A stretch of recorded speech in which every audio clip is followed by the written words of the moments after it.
Bangladesh supreme court থেকে একটি link দেওয়া হয়েছে। আমি হাইকোর্টের কথা বলছি। তো এই পুরো সার্কুলারটি আমি সংক্ষিপ্তভাবে আপনাদের মাঝে তুলে ধরব। এখানে সকল জেলার নারী এবং পুরুষ উভয়ে আবেদন করতে পারবেন। হ্যালো এভরিওয়ান, আসসালামু আলাইকুম। আমি আবার একটি গভর্নমেন্ট সার্কুলার নিয়ে আপনাদের মাঝে চলে আসছি। সবসময় যদি এই ধরনের গভর্নমেন্ট সার্কুলারগুলো পেতে চান, অবশ্যই আমাদের ইউটিউব চ্যানেলটি সাবস্ক্রাইব করে রাখুন, সেই সাথে ফেসবুক পেজটি ফলো দিয়ে দিন। তো পেজটিতে লক্ষ্য করুন ভালোভাবে, বাংলাদেশ সুপ্রিম কোর্ট হাইকোর্ট বিভাগ, এখানে যে লিঙ্কটি দেখতে পাচ্ছেন এই লিঙ্কে প্রবেশ করে কিন্তু আপনি সার্কুলারটি দেখতে পারবেন। এবং সার্কুলারটি প্রকাশিত তারিখ 12 জুন 2024। এখানে সকল জেলার নারী এবং পুরুষ উভয়ই আবেদন করতে পারবেন এবং আবেদনটি অনলাইনের মাধ্যমেই করতে হবে। আপনি যদি আমাদের মাধ্যমে অ্যাপ্লাই করতে চান, স্ক্রিনে দেওয়া নাম্বার যোগাযোগ করবেন। তো এখানে শুধুমাত্র একটি পদে লোক নেওয়া হবে। সার্কুলারটি ভালোভাবে লক্ষ্য করুন। এখানে নিরাপত্তা প্রহরী দারোয়ানের কথা বলা হচ্ছে। সর্বমোট পদের সংখ্যা 9টি। এখানে গ্রেড 20 অনুযায়ী বেতন দেওয়া হবে।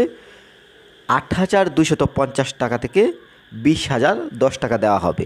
এখানে শিক্ষাগত যোগ্যতা কমপক্ষে 8ম শ্রেণী পাস।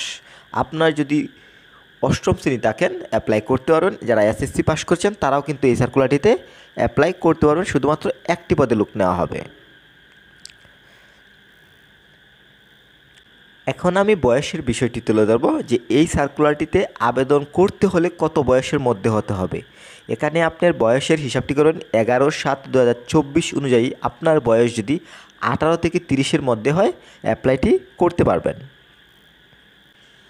আমি আবারও যে বিষয়টি বলবো, আবেদনটি অনলাইনের মাধ্যমে করতে হবে। supremcourt.ted.com.bd এই লিঙ্কটির মাধ্যমে অ্যাপ্লাই করতে হবে। আপনি যদি আমাদের মাধ্যমে অ্যাপ্লাই করতে চান, স্ক্রিনে দেওয়া নাম্বার যোগাযোগ করবেন। এবং সেই সাথে অনলাইনে আবেদনপত্র জমাদান শুরুর তারিখ ও সময় 24 জুন 2024 সকাল 10 ঘটিকা এবং আবেদন জমাদানের শেষ তারিখ ও সময় 11 জুলাই 2024 বিকাল 4 ঘটিকা।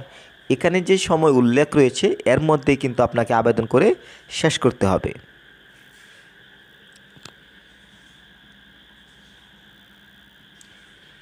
এখন আমি পেমেন্টের বিষয়টি তুলে ধরবো। যেহেতু একটি পদে লোক নেওয়া হচ্ছে, এখানে যদি আপনি অ্যাপ্লাই করেন মাত্র 100 টাকা লাগবে এবং সার্ভিস চার্জ 12 টাকা। এই মিলিয়ে সর্বমোট 112 টাকা প্রয়োজন হবে অ্যাপ্লাই করার জন্য। অবশ্যই কিন্তু টেলিটক প্রিপেড সিমের মাধ্যমে SMS করে পেমেন্ট করতে হবে। এখানে কিন্তু কিভাবে পেমেন্ট করতে হবে সিস্টেম রয়েছে।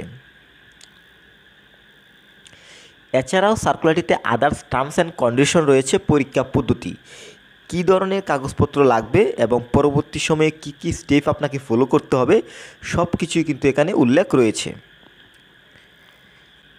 আশা করি বাংলাদেশ সুপ্রিম কোর্টের সর্বশেষ সার্কুলারটি বুঝতে পেরেছেন। সবসময় যদি এই ধরনের গভর্নমেন্ট সার্কুলারগুলো পেতে চান, অবশ্যই আমাদের ইউটিউব চ্যানেলটি সাবস্ক্রাইব করে রাখুন, সেই সাথে ফেসবুক পেজটি ফলো দিয়ে দিন।